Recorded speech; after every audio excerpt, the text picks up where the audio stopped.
Good morning and welcome to a brand new Tuesday on Jasiri. I'm very excited today because the traffic wasn't a lot. Yeah, take that in.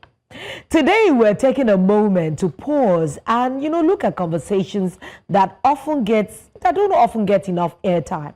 Ahead of the world marking International Men's Day tomorrow, we're asking what it really means to support men and boys in today's society. From mental health to identity, responsibilities, and the pressures of life that they face every day. We are unpacking everything. It's important, timely, and nuanced conversation, and we're glad that you're with us today. Our guest is standing by, but you know how we roll. First. All right, first up on the agenda, in the early hours of Monday, 17th of November, 2025, armed bandits attacked the Government Girls Comprehensive Secondary School in Maga, Kebbi State. 25 students were abducted and a staff member, the Vice Principal Hassan Makuku, was killed. Another staff member was also injured. In a statement issued on Monday by the Police Public Relations Officer, CSP Nafio Abubakar Kotokoshi, the armed attackers wielding sophisticated weapons invaded the school at about 4 a.m. They opened fire as they forced their way in. The statement reads, and I quote, "The police tactical units deployed in the school engaged them in a gun battle. Unfortunately, the suspected bandits had already scaled through the fence and abducted 25 students from their hostel to unknown destinations." End of quote.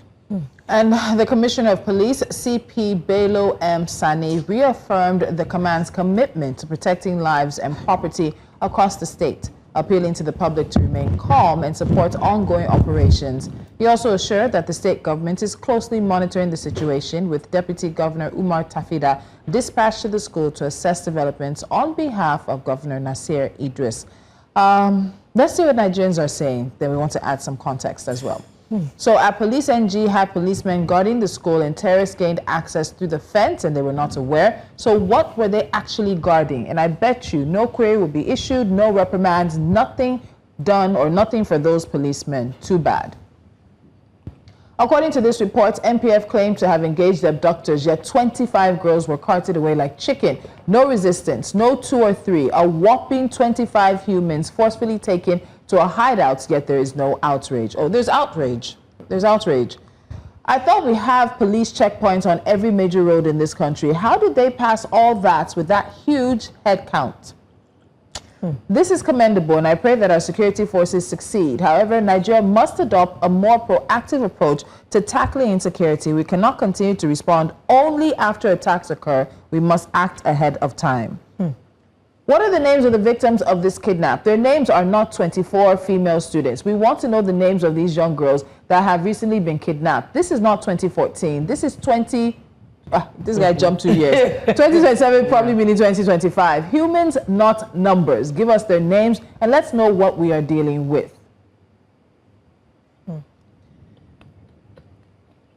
Okay, I'm thinking that is the last comments we have there. But before we talk, let's also add that our correspondent in Benue State has reported that residents of Kufia Amadu village in Takum local government area of Taraba State, I said Benue, of Taraba State, I beg your pardon, this morning blocked major roads in protest of repeated attacks and killings by suspected armed herders. They're calling for an immediate end to the violence. And adding to that, ISWAP has released a new video showing the killings of Nigerian soldiers during a recent ambush.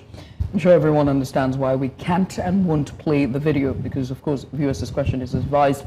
But when you look at all these that's happening and unfolded in the past couple of days and just yesterday, you really have to ask yourself and wonder, is the Nigerian government really and effectively tackling insecurity?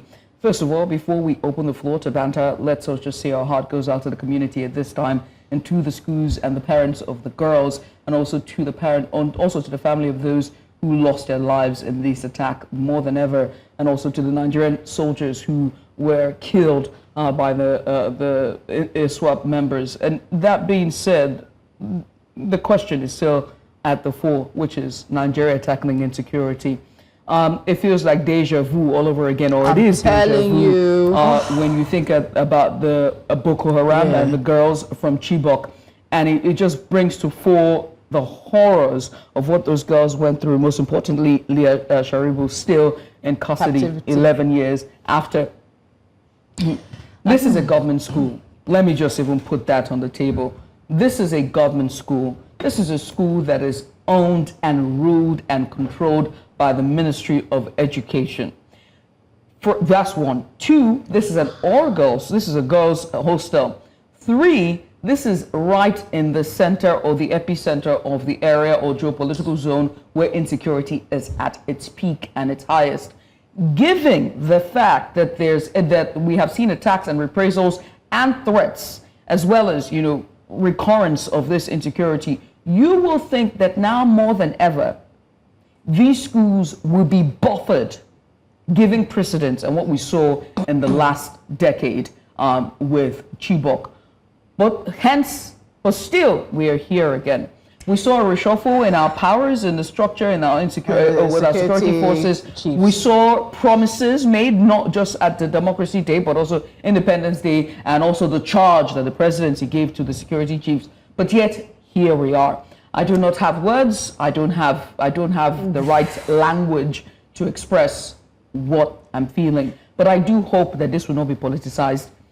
And all hands are on deck. Every time when I saw the story this morning, I said, are we going to have a repeat of what happened when the Chibok girls attack the abduction, happened? And till today, not all the girls have been rescued. How does this happen in daytime?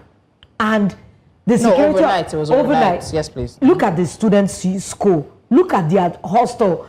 Imagine the fear that these children would have had. Look at how tattered some of their rooms are. Look at their bed. A lot of things must have gone, hearing the gunshots alone before the abductors come into their hostels. It must have been a very horrifying experience for the children.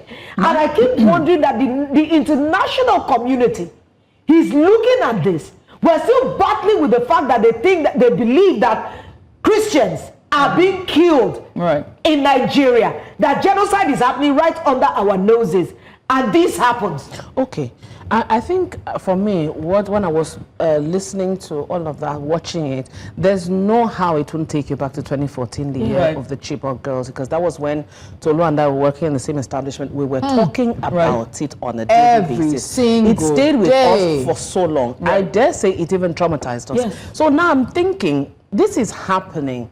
I don't know, some part of me is whispering, probably it's a bigger political agenda than we see. And because we know that there's a lacuna here. The government is not doing anything. It hasn't done anything where insecurity is concerned, because I feel that if a government wants to get to the front or get in the front of whatever is going on, they will do everything possible to make sure that rain doesn't fall inside the house. So I believe, for me, I think it's a bigger picture.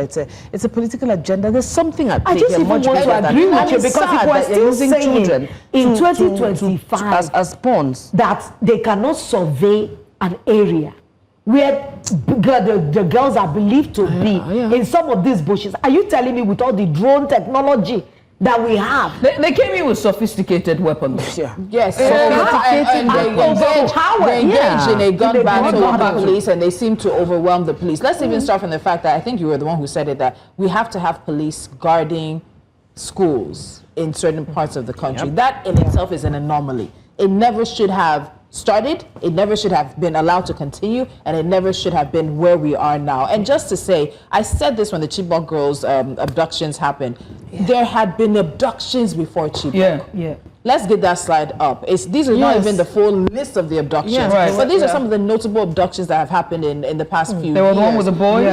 There were abductions before Chibok happened, right? So you had the Chibok one in April 2024, 2014 rather. February 2018, around 110 schoolgirls were kidnapped from Government Girls Science and Technical College in Dapchi, Kebbi State. December 20, we just picked So this is not Last everything. year was also what Over you could do as 300 boys were abducted December 2020 from Government Science Secondary School in Kankara, Katsina State. Yes. July 2021, about 140 students were abducted from Bethel Baptist Secondary School in Chikom. Yeah. 2024 March, gunmen abducted 187 secondary and 40 primary school students. We talked about it here on this table. February 2024, over 200 people, including many children, were abducted from an internally displaced persons camp. You have chased them from their homes. Right. You have made their environments unhospitable and unlivable. You now also chase them to the IDP camp and kidnap them from there. And then coming to November 17, 2025, 25 schoolgirls were abducted. Again, for emphasis, these were just some of the events we picked. Over the years, there have been continual abductions of boys, girls, women, men. Let's even put up the headline from the Punch, because I think it's instructive. A lot of papers are running with the abduction of the schoolgirls, but the Punch is reporting mass abductions returned. 145 missing in 4 days. What are we talking about? What are we talking about? If you want to plot that graph, because for me, mathematics is black and white. Figures and these things don't lie. Right. Graphs, data don't lie. If you want to put this up, we are not doing this. Is zero. So let's look at the areas. Let's look at the areas, right? In all of these abductions, they are the geopolitical zone that is heavy hit by insecurity, right? And with that, it means intelligence. If you can tell patterns, the numbers don't lie, but also the recurrence and the attacks in the cities do not, like where it's happening. So you know the patterns, you know how they do it, and you have history and precedents to inform your intelligence and your counter attack and response, right? That being said, it begs to ask the question about why this administration has failed in its approach and tactical strategy to insecurity. Because I remember in 2014, when these attacks were happening under Goodluck Jonathan's era, and they politicized it and claimed that he couldn't do the right thing and he didn't know, he didn't have it in him. Any government that is not able to stop insurgency within, I think, within 3 months is involved in it. So you not only that, you also said that they were culpable of in it as well. And so it begs to ask the question of whether or not they are equipped or if they know what to do right. But I want to put to fore again the children that are in the crosshairs of this crisis. Yes, because our future is in danger. Look, I've said this and I'll say it again. There are 3 pillars for me in everything I do: women, education, and children. If the children, if we, there was something that happened in Chibok, and I've spoken to everyone who were there in the places and after the attacks in Chibok. They had issues sending their children back to school. Who would send their children back to school? We knew that in that area there was a decline in girls in school, right? And so that administration was working to put the children back in school, and they did. And when that attack happened and the response that followed after, we saw a decline back. Withdrew their children. They are now trying to push children back into schools. The numbers are not even, this is the lowest we've seen. 300, 150, 140. Our children, that is our future right there. When the boys were kidnapped, they had the dangers of becoming one of the radicalized. They would radicalize them. They would teach them gun use. They would their lives would just the girls were forcibly married off, having children. And it's been years. So what is the government really doing about insecurity in Nigeria? Because they can't say these people are not part of us. Because we're not feeling it in the southwest does not mean that people's lives are not in jeopardy every day. People's lives have always been in jeopardy. There's an intersection. There's an intersection here, right? And I know how you feel, right? There's an intersection here between education, insecurity, and human capital development, right? The fact that they keep widening that gap with insecurity and the persons who are in power have refused to see it is insane to me. If you look, these are just numbers in selector. You just pick on random. No, but I choose. Which is why I like the guy that said these guys they're not numbers. They're not humans. They have to wrap up. So if you have chosen to continue to widen that gap and not close it, let us not complain when the North refuses to develop. Let us not complain when the education from the North continues to decline. Let us not complain when people refuse to send their children to school. Let us not complain when there's continual radicalization in the North and the girls are I don't wanna use these marginalized, words. abandoned, because So- whether we like it or not, Because this you is a continue to fact. widen that gap. It is a cross we'll have to bear, That's it. because Nigeria is yin and yang. Nigeria is yin and yang. You cannot call for what you want, the development in the north, while things are going on and we are moving forward in the south. Whether we like it or not, we're like twins. We have to carry ourselves, carry the burden. So whether we like it or not, it's not a matter of it doesn't affect us here yet. We are still one same Nigeria. It affects everybody. It affects because everyone. It's not power. Let's move on. Conversation on this will continue. Yes, going to give up. Okay, so here on Jasiri, when we talk about gender conversations, it's an aspect to it that many ignore, but we don't ignore them here on Jasiri, and that's how our men and our boys are really doing. International Men's Day this year, we're unpacking the pressures they face. We're looking at the support they don't always get, and we're asking what healthy masculinity should look like in Nigeria today. Our guest is Sola Oyebade, CEO, Mahogany International, and he joins us after the break. Stay with us. This conversation is coming up right after this.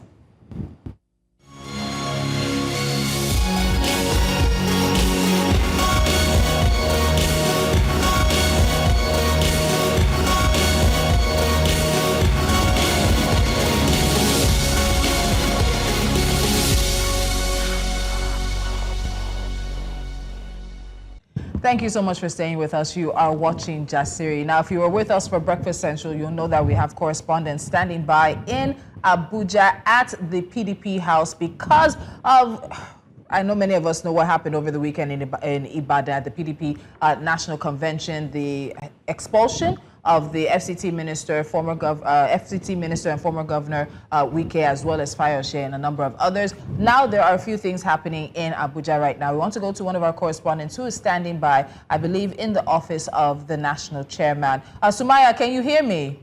All right, let's... Solu, I don't know if you can hear me. Yes, we can. All right, go quickly give us an update, please.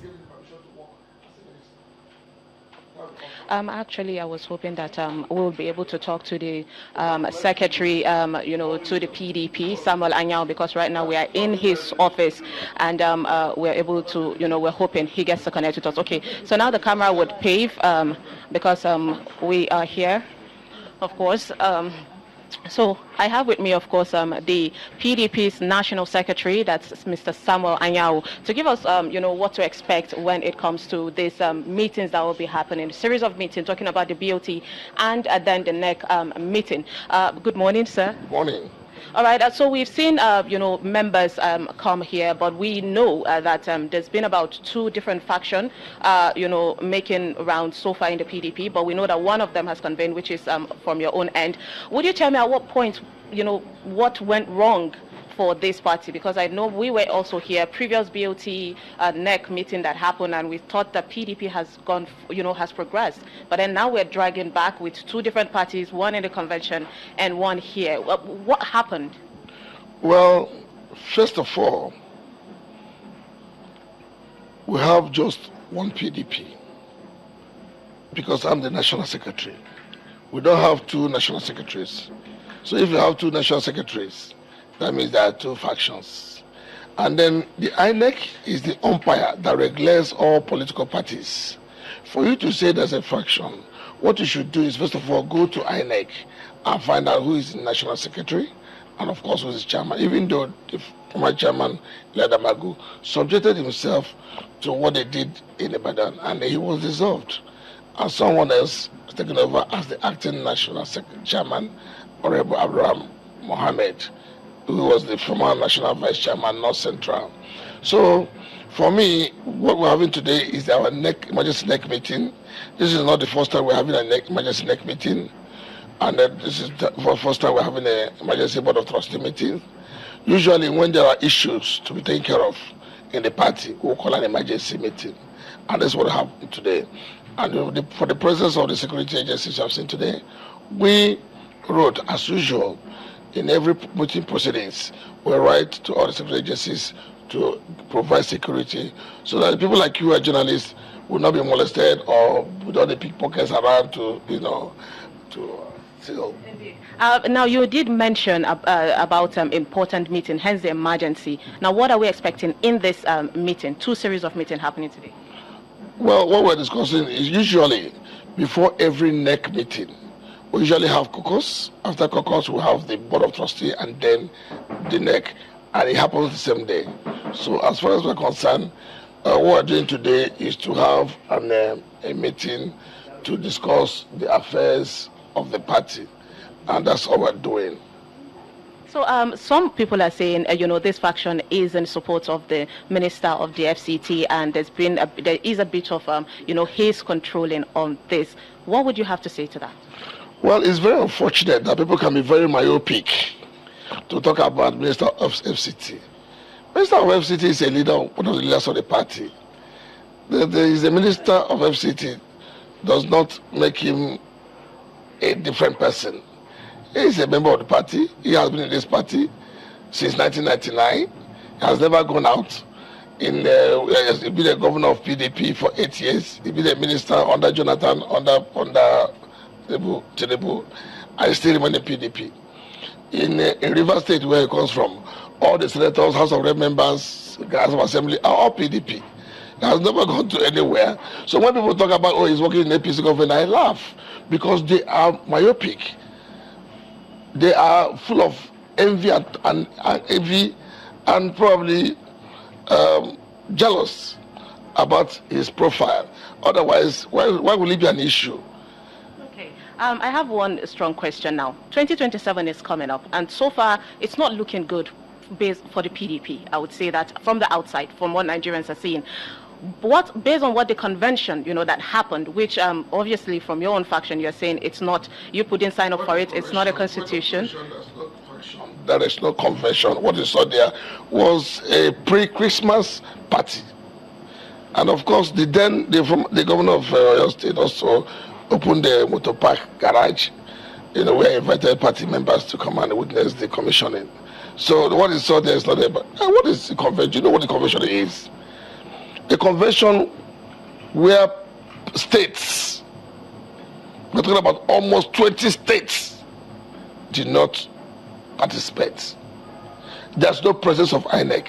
And I have said it before, that the INEC guideline, INEC schedule 12, 14, and 16 is quite explicit that INEC shall, that's the word, shall monitor, supervise all conventions of all political parties as regulators.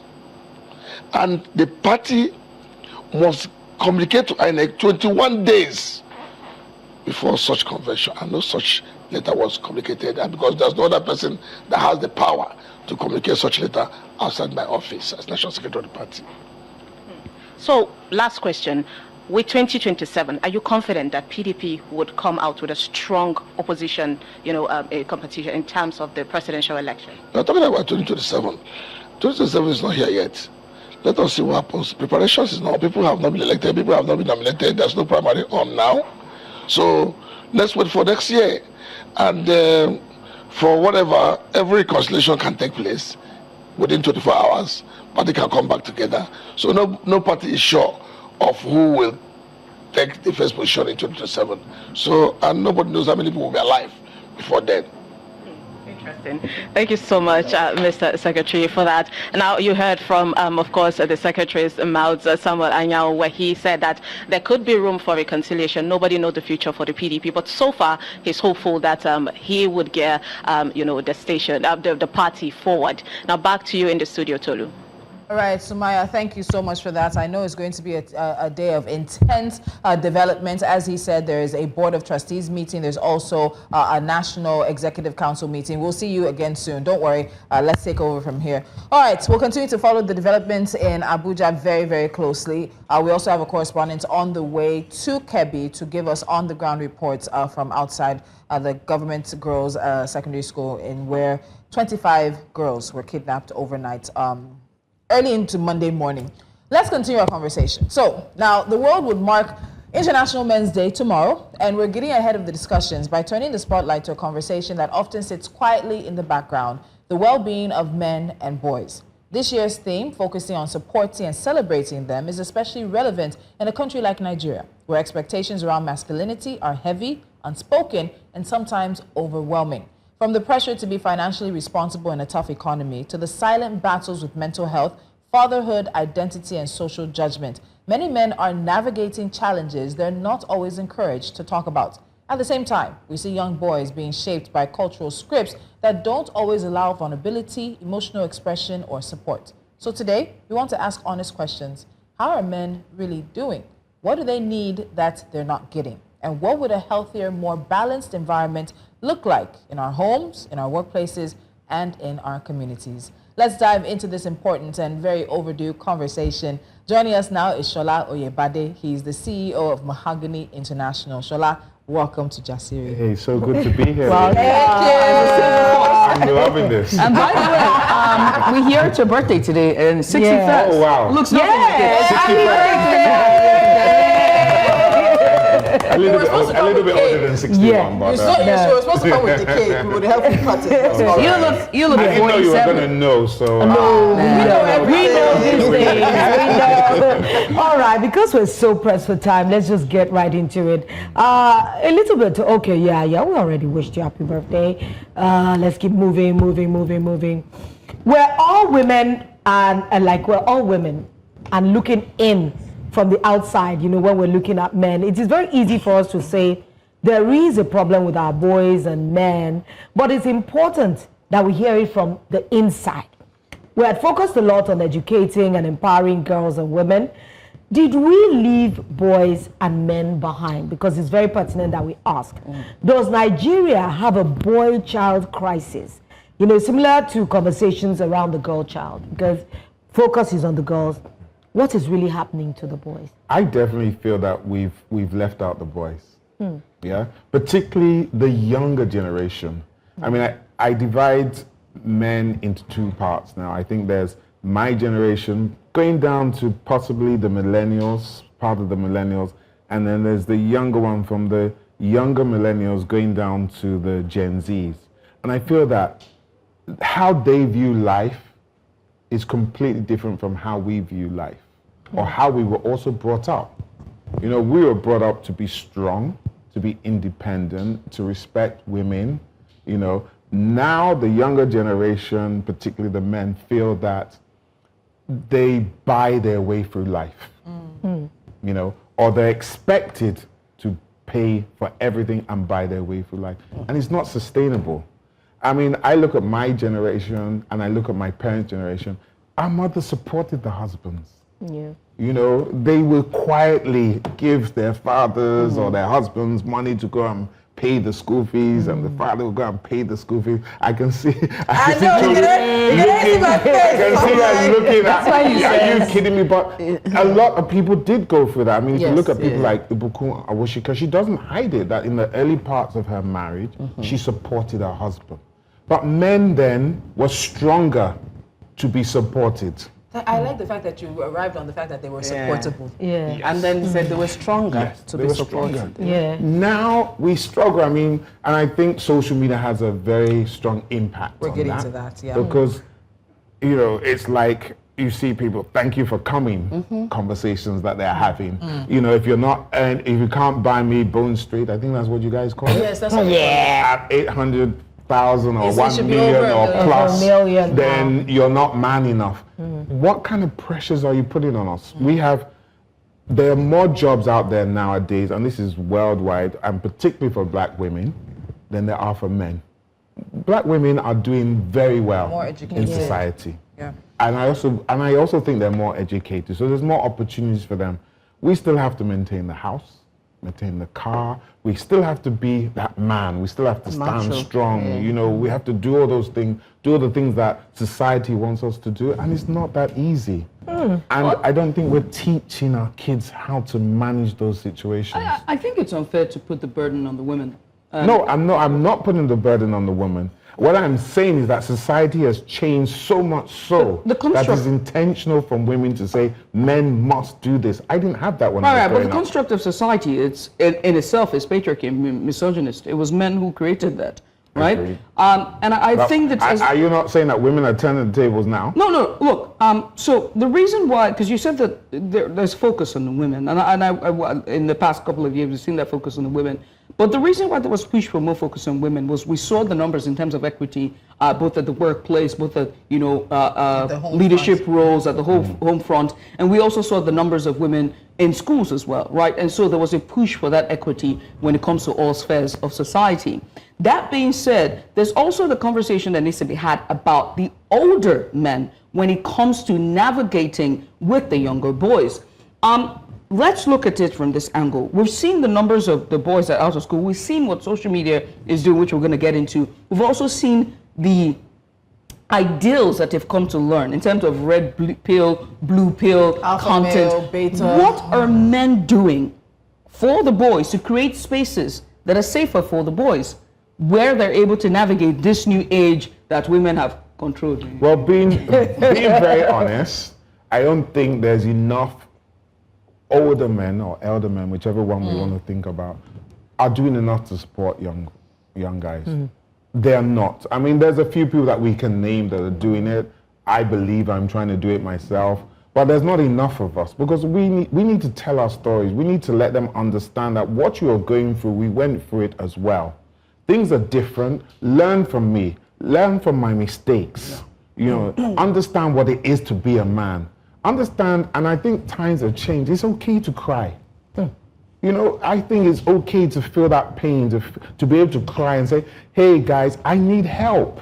Somebody talk to me, somebody help me. But guys don't know who to go to. And a lot of cases when they do go to somebody, they might be ridiculed. Yeah. And so therefore they pull back, Yeah. which therefore increases suicides, mental health issues. It drags people towards crime because they feel that they need to do that get-rich-quick scheme. You know, they're not prepared to work and build up an institution, an empire, or build up their career. And we, as the older generation, have to help people and help them now. Wow. Okay, so let's talk about absentee fatherhood, because I think that is a thing in Nigeria. Absent fathers everywhere. Now, I would like to ask, what role do men and fathers play in shaping the next gen? Because whether we like it or not, that's where we're headed. We're entering the era, the conversation around social media and the impact on fatherhood. But positive male role models, where are they? At home, the fathers are busy side chicking, Doing everything else, having kids with other women who are not their wives, and doing then everything, maintaining. but So it's a lot for their rights to have side chicks and be in polygamous It's homes. plenty, and then the women there seem to accept it as the wife, that, oh, it's my husband and I cannot do anything, you know, it's our child. So there's so many layers to this conversation. Okay. So but where are the male first and role models? foremost, on the issue of polygamy, in Africa, generally, it's been there for a long time. It's nothing new. I mean, I come from a family where my father had 4 wives, and there's about 12 of us. Do you have more than one wife? No. Okay. No. They can't have more than one. One is more than enough. That one is like That one is like 4. My wife is lovely. She's absolutely gorgeous one, but one is enough. So there is that issue. The second part is that absent fathers within the black community, not just in Nigeria, but across America and England and stuff like that, has been an issue for a long time.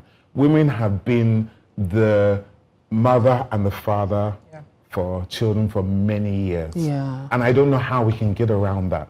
I really don't know. And the institution of marriage now, since the beginning, even harder and worse. Yeah. So I foresee that those problems are going to intensify. But what we have to try and do is say to the man that, okay, even if you're not going to stay with this woman, even if you're not going to get married, you have a responsibility to be involved and to be a part of your child's life. You know, be that man for them. to a man's head and say, yes, you've got to be there. I mean, my father was all over the place, but he did not play. He did not play. And I feel that a lot of what I learned has been from him. Like, I remember my father would say, if a woman beats you, let her beat you until you can escape. If you come back home and she starts again, escape. But don't you ever raise your hand to her. And that's me. So we are what we learn. Yeah.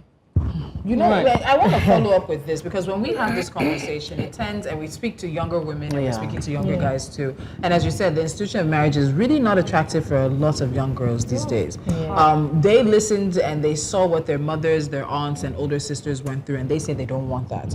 But when you gave that example of like women supporting the men, absolutely fine. But like it's the woman who gives the man the money to give the child. And it sort of builds a mentality in a child's mind of certain things. And so you now have a situation where young boys, they want to be the kind of men their fathers were, which is the example they see. And a lot of their fathers were not involved. The money, bad husbands, not all of them, but bad husbands involved. The money came from the woman, but he needed to be the man. And so they want to have what their fathers had, but these young girls don't want the relationships that their mothers had. And so when you look at all of that, when we have these conversations about men and boys every year, you're surprised, well, am I surprised? I'm not actually surprised at the amount of resistance we get. And the resistance comes from young boys and men. And the resistance is that we're trying to change the normal order of things. You're encouraging them that it's okay to cry. Somebody will tell you that, why are you trying to make men like women or weak or make them effeminate? That women, and women are saying men should be more empathetic, be more involved at home, equally carry the mental load of raising a family and having a family. Wash your plate. Wash your plate. Judith, there's something going on here. I know. But Chola, what do you make of so I'm sorry. What do you make of that argument? What do you make of that argument that we're trying to change men from being men and turn them into more like women? I'm of the opinion that change is constant. And the world is changing. How men used to be 50 years ago is not how men are now. And there's nothing wrong with it. But it is about getting that balance. Yes. You know, you don't want them to become such that they lose their identity as a man.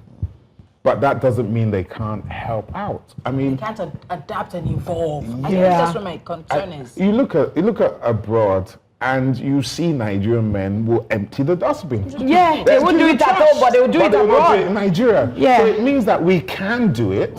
You choose not to do it. Not to do or it. not to do it for Nigerian or women. Maybe a cultural choke exists in our own space that just conditions men to be very lame at home. I'm not saying it's lame. I think also the circumstances of being in a place like Nigeria is different. There's a lot of stress here. Let's not kid it. I agree, but there's added stress. No, I don't think so. I'm sorry. Because let him land. I think so. I think when I go out of Lagos in Abuja and places like that, I feel calmer. When I'm in Lagos, you feel that you have to be ready to be aggressive. But you miss the Lagos when you go. No, I love Lagos. I cannot get away from Lagos. But what I'm trying to say is that does change your mentality. It just changes how you react to things. And sometimes when you just get home, you're so mentally drained with what you're going through. You possibly have not got enough money to pay your school fees for your kids. You traffic. Somebody has fought you on the bus. Thank you. Women go for it, but at the same time, and I might be controversial here. Give it to us. I might be controversial here. A woman's life is slightly better if you meet the right type of people. No, that's not true. And I'm just going to leave it like that. I want him to land. I'm just going to leave it like that before they crucify me to bits. Are you leaving with both hands? Shola land. My hands are under the table. What I'm saying is this, right? I think that we have in this our social conditioning. This thing I said that Lagos is a concrete jungle. Everyone has to survive. Lagosians say they carry last. In that sense, we have now used it to normalize bad behavior because there are Nigerians and couples who have migrated from Nigeria and Japa to the UK, London, which is by far one of the most expensive countries in the cities in the world. And I mean, the homes, don't get me started. It is so structured that they have to hustle day and night, pick up extra jobs, but you don't see them coming. The people who come back home to come and abuse their wives, immediately the law picks them. And so when you see the husbands behave correctly and behave as they ought to be when they jackpot, when they go to US and UK. Is that not because we're a lawless society that's what I'm saying. So what I'm saying is, let's not use Lagos or our way of life as an excuse for bad behavior. That's what I'm saying. I'm saying that because we've seen it. The data shows it. That in fact, when you look at immigrant parents in the US, in the UK, in Canada, the fathers of Nigerian background are more present. The mothers from Nigerian background are more present. They're taking more jobs. They're more focused on building their family. They are focused on being good husbands and being good fathers. I'm not sure I will agree with you on that, because having lived abroad for many years, and I worked with the Citizen Advice where we help families and stuff like that, one of the biggest issues there was single parenthood. You understand? Absentee fathers and fathers not contributing. African American or Nigerian? Well, I'm going to say it cuts across. It cuts across black men. I'm just going to say black men generally. But it cuts across them. The amount of cases where there's arrest warrants for fathers that have failed to pay child support and stuff like that.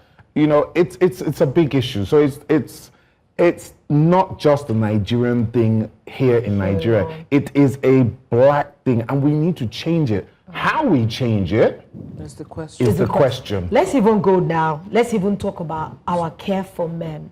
Because yes, we can lay all these allegations at your feet. But sometimes on the flip side, we must be looking for solutions. What can we do to help men be better? To help them be better behaved, because I actually feel that our mothers actually fueled the patriarchy for a very long time. They fed their husbands fat on bad behavior. Now that we have a different society, a lot of things have changed generally. Whether in the home, at school, community level, the structure is basically failing men somehow too. But we need more safe spaces for men. We have talked about it on this table. Like women, every day in the makeup room is like our therapy session. We come together, we dish out us. Police dealing with my issues. I'm dealing with Catherine. I'm not doing any issue. This one. My body is not a rehabilitation center for any man. We're not even talking about in relation to men. We're talking about women issues generally.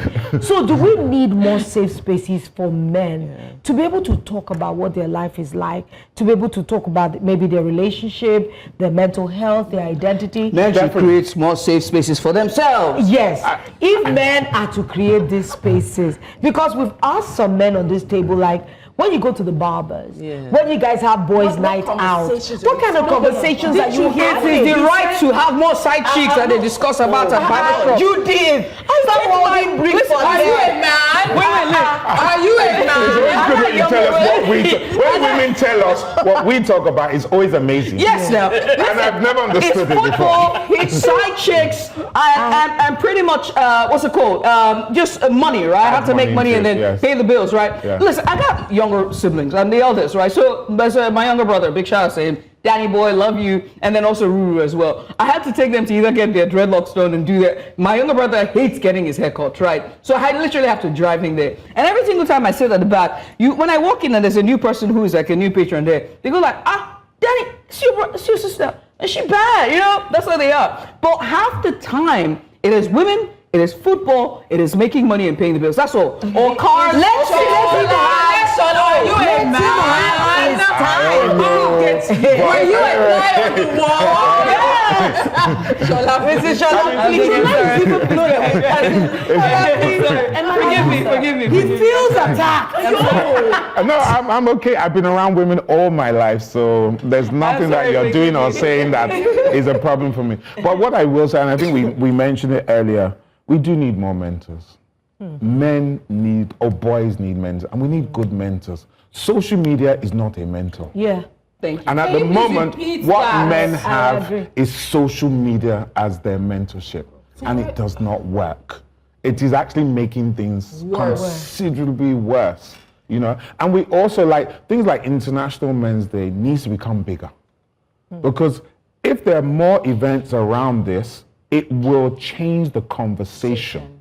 Like when it's International Women's Day or Women's Week or whatever, there are hundreds of events and you guys talk about every single topic under the sun. Because we We do, Because, we you know, do, there's but we a don't have the hashtag. facilities to do it. Why don't you have the facilities? Because nobody's doing it. No, Because nobody's doing it. so you know what? We have somebody who comes on the show regularly, and I think I'll connect you guys. Solomon Ayodele, Boys Quarters Africa, and he works with young boys. We've had him at least 3 times this year. Yes. We had. But we need more. No, so Is what it we're saying one, is the two, way that right people women, cannot do it for everybody. have created their own space and showed up for themselves. And I think it has to I be understand parcel what and Judith parcel. is It has saying. to be- It's almost like we're expecting women to once again show up for men, to do the heavy work for That one I men. disagreed, but I think the biggest problem is that men at the moment do not identify they have a problem. But what did you tell us Until we now? identified that, But wait, he it just is always told going us. to be a problem. He just told us, and we saw a prime example of it. Judith was saying that men sit down and they talk about money, women, and side chick and football, right? And football, And she said she has identified their conversations, and you say it's always like that, which is fine.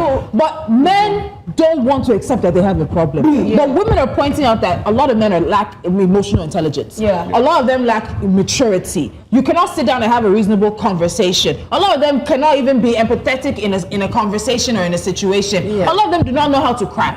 Not know how to cry. They don't know how to talk about their issues. You see So the then, horrendous. if I'm already fighting for my own lifeline, am I supposed to fight for you too? But that's not completely fair, because men also did fight for women. Okay. And when we fought for women back in the day, it did enable women to be where they are today. So there's nothing wrong if the tables reverse at some point. But how do because you help somebody who changes- refuses to accept that they have a They have a problem? problem. Okay. Obviously, you're going to come back on the show. We can't exactly How do you help somebody who refuses to acknowledge they have a problem? And when we By try to help or identifying that point there out is the a seat problem. as nagging. By identifying that there is a problem. Okay, so let me quickly ask you before I let you go. Before we let you go, let me quickly ask you. My wife tells me when I have problems in the house. She will tell me. Man that accepts that. Do you know how many men can't accept that? Because women have been saying it for years and years and years. So when you guys hang our out, mothers are from the silent generation, doesn't mean that they were not saying it. They were saying it in their quarters, in the family meetings when they come and settle matter. And the fathers who would be manning those meetings would tell her to bear, and the mothers would call her aside and tell her to bear. My question is, are we going to set agenda? Because listen, we got all the richest men in the world. By the way, Ebuka and Washington and the rest of them, they're all setting spaces for men. For women, can the rich men as well do it? For example, Tony Olumelu, Dangote. Can they do that as well? Because if the women are making those spaces, what are the men doing? With that, I yield. Thank you. Lola, take us home, please. Today has been, honestly, we need to have you back. Anytime. This is a full conversation. Yes, we need to come back. Next week. I'm back. No, we have to. Honestly, thank you so much for staying with us on Jasiri today. Happy International Men's Day tomorrow. Next week. Next week, we're having Shola back because this conversation is far from over. So if you are a powerful man out there, this is a charge Open to invitation to you. you. We are openly telling you that you need to create space for men to thrive around you. We need more male mentorship, more male role models. We cannot keep doing it for you. Women will always see it from our perspective. So, but if a man is the one telling other men, this is how to be, maybe we can see some kind of change. On that, I yield. I will see you tomorrow. I don't know what happened to